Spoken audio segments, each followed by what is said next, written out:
మీ అందరికీ క్రీస్తునామంలో ఉన్నారండి. పార్ట్ 3 మనం ధ్యానించబోతున్నాము. పార్ట్ 1, పార్ట్ 2 కూడా మీరు చూడండి, సబ్స్క్రైబ్ చేసుకోండి. నచ్చితే లైక్ చేయండి. మీకు సపోర్ట్ చేసిన వాళ్ళు అవుతారు. జ్ఞానుల గురించి మనం చూడగలిగినట్లయితే మత్తయి సువార్త 2వ అధ్యాయంలో మనం చదువుకుంటే జ్ఞానుల గురించి రాయబడింది. జ్ఞానులు యేసు ప్రభువుని చేరుకునేసరికి 2 ఏళ్ల సమయం పట్టినట్టుగా మనకు కనిపిస్తుంది. ఆ నక్షత్రం ప్రత్యక్షమయ్యి వాళ్ళకి మార్గము యెరూషలేమునకు కూడా నడిపిస్తుంది. యెరూషలేము నుంచి మళ్ళా నజరేత్‌కి నడిపించినప్పుడు అక్కడ ఇంటిలో ఆ బాలుని చూసి కానుకలు సమర్పించి జ్ఞానులు ప్రభువుని ఆరాధించినట్టుగా మనకి కనిపిస్తుంది. అయితే ఈ 2 ఏళ్ల సమయంలో 2 భార్యాపిల్లలు విడిచిపెట్టారు, వాళ్ళ దేశాన్ని విడిచిపెట్టారు. అలాగే 2 ఏళ్ల పాటు వాళ్ళు ప్రయాణం చేయాలంటే ఆహారం అనేది కదా అవసరం. వాళ్ళు ఆహారం లేని 2 ఏళ్ల పాటు ప్రయాణం చేయాలంటే చేయలేరు కదా.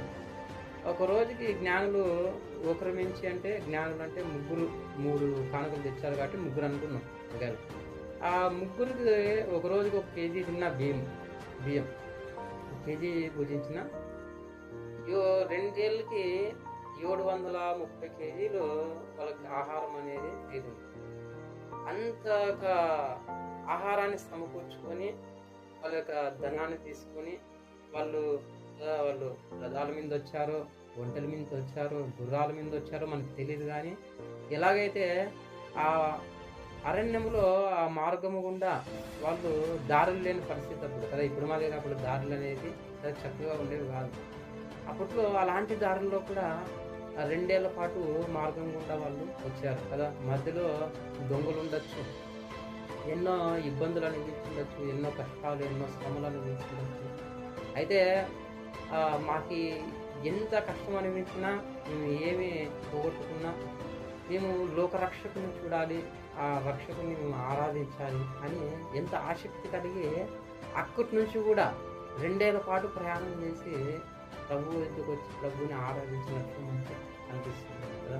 ఎంత ఆసక్తి కదా.